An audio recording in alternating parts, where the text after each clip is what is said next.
Et on va terminer l'émission avec un portrait d'entreprise. Dernièrement, Bernard et Fils Traiteur s'est imposé au Achievement in Catering Excellence, l'ACE de Las Vegas. C'est l'équivalent des Oscars dans l'industrie du service traiteur. Avec nous pour en parler, Bernard Sorette, président de Bernard et Fils Traiteur. Monsieur Sorette, bonjour. Bonjour. Félicitations d'abord pour votre prix au CATI. Merci beaucoup. CATI Awards 2012. Ça doit certainement flatter non seulement l'ego, mais le rayonnement de l'entreprise de gagner le CATI. Ah oui, absolument. Ça nous donne comme un boost d'énergie à toute l'équipe. Parce que le métier de traiteur a énormément changé au cours des 20 dernières années. On est loin des petits sandwichs, comme on se plaît à dire ici en studio avec pas de croûte. Oui, mais c'est encore en demande. Oui. Oh, oui. Parlez-nous un peu de votre entreprise. Comment elle est née? Ça fait combien de temps qu'elle existe? Oui, Bernard et Fils Traiteur a vu le jour en 1997, mais par contre, on a un très beau parcours familial qui date de 1904. Alors, au tout début du siècle, mon arrière-grand-père a fondé le premier magasin général Sorette et Fils, jusque dans les années 50.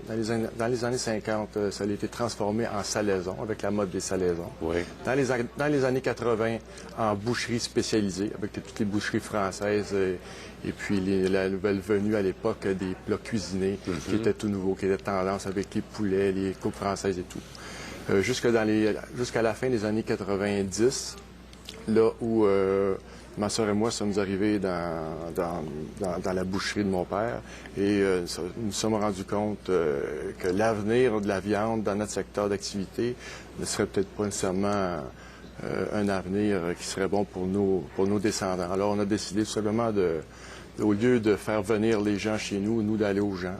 En allant dans le centre-ville avec tous les édifices. C'était difficile de faire le changement, la rotation de l'entreprise un peu? Oui, extrêmement. Ouais. Ça a été extrêmement difficile. Par contre, la plus grande fierté qu'on a à ce niveau-là, c'est d'avoir été dans un secteur très défavorisé qui était centre-sud, avec une clientèle qui l'était défavorisée. Maintenant, aujourd'hui, on utilise ces gens-là. Utiliser, c'est un grand terme. Je veux dire, on embauche ces gens-là en faisant beaucoup de réinsertion sociale et en travaillant avec ces gens-là qui ont fait vivre notre famille depuis le début du siècle. Nous faisons des belles prestations partout à Montréal, maintenant avec des reconnaissances internationales. Et qu'est-ce que ça te donne d'avoir ce genre de reconnaissance-là? Parce que gagner le CATI Awards, je ne connais pas ça. C'est la première fois que je n'entendais parler quand je me suis préparé pour l'entrevue. C'est le score des traiteurs. Qu'est-ce que ça donne? Ça nous donne la notoriété naturellement, ça nous donne le prestige et surtout, c'est extrêmement bon pour toutes les équipes de travail. Hein. Ça nous permet de pouvoir se comparer à d'autres dans notre secteur d'activité. Comment on gagne ça, ce concours-là? Est-ce qu'il faut aller et puis préparer les plats comme on voit là, présentement, sur place directement? Non, pas sur place directement. Il faut remplir vraiment une batterie de tests et de questionnaires extrêmement compliqués et très longs. Par la suite, il y a 3 processus. Il y a le critère de sélection. Par la suite, il y a une deuxième étape avec 6 questions très précises. Et une dernière étape, si on est sélectionné dans les 5 finalistes, avec d'autres séries de questions. Est-ce qu'il y a des gens qui viennent goûter à l'aveuglette sans que vous le sachiez? Chez nous? Non, oui, peut-être pas chez vous, plusieurs personnes qui viennent, oui. Oui. Non, il n'y a aucune dégustation qui se passe. Ce prix-là a été remis cette année à Las Vegas. Il n'y a aucune présentation qui se fait.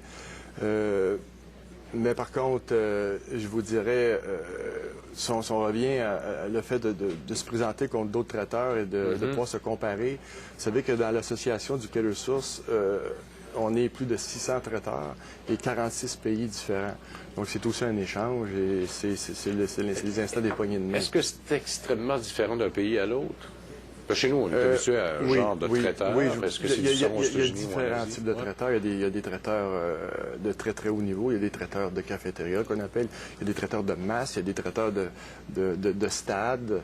Il y a différents styles de traiteurs, oui. Et indépendamment du pays, naturellement, si on parle avec un traiteur, exemple, de Jakarta en Indonésie, naturellement, ces gens-là, là-bas, sont surpeuplés. Ils vont faire des événements de 7 à 10 000 personnes, alors qu'ici, à Montréal, on a un créneau beaucoup plus restreint. Donc, ça vient changer les coutumes, ça vient changer les techniques de travail. le secteur de la restauration est difficile à percer. On a vu là, au cours des derniers mois des restaurants, pas des traiteurs, mais des restaurants qui ont fermé leurs portes. Est-ce que ça a eu un effet négatif, ça, sur le genre d'entreprise que vous avez? Non, ça n'a pas eu un effet négatif, mais par contre, je vous dirais que le domaine du traiteur, tout comme le domaine de la restauration et le secteur économique d'ailleurs, ont pris peut-être un certain recul dans les derniers trimestres. Le service de traiteur, par contre, est vraiment différent du service de restaurant. Un traiteur ne peut pas être restaurateur et un restaurateur ne peut pas être traiteur. On a tout le temps le 10-90 % de différence. Je m'explique, 10 dans un restaurant de place d'administration et de cuisine, 90 de salle à manger. Par contre, si vous venez dans vraiment un vrai traiteur professionnel, vous avez à peine 10 d'administration, de vente, de planification et 90 d'espace cuisine. Alors, c'est extrêmement différent. Les gens ne vont pas manger chez vous, c'est vous qui apportez le manger chez les gens. Exactement, exactement. Et nous, au lieu de desservir une centaine de personnes ou des milliers de personnes rétablies sur distancées sur 2 heures de temps, on a des milliers de personnes à servir en même temps. Il nous reste 1 minute à peine. Les tendances du marché, là, présentement, c'est quoi? Les tendances du marché sont naturellement le bien manger, les produits locaux, ainsi que les produits sans sel. L'épuration de la nourriture est extrême. Les tendances sont là actuellement. Ça fait déjà longtemps qu'on en parle, qu'on en pense. On est déjà là, mais on est là maintenant. Qu'est-ce que vous croyez pour le futur? Qu'est-ce qui va arriver là, dans le secteur du traiteur? Dans le secteur du traiteur, c'est une longue évolution? Oui, c'est une longue évolution. Dans notre secteur, c'est très innovant, donc ça va toujours innover, toujours à la recherche de nouveaux produits, de nouvelles techniques, de nouvelles épices. Vous savez qu'à chaque année, on découvre de nouvelles épices, donc les épices remplacent le sel, remplacent certains aliments. Bien, très bien, M. Sorette. Merci beaucoup. C'est une très belle entreprise à connaître. Oui, Bernard Sorette de Bernard et Fils Traiteur. Merci beaucoup. Merci beaucoup d'avoir été là et on vous dit à la prochaine. Au revoir.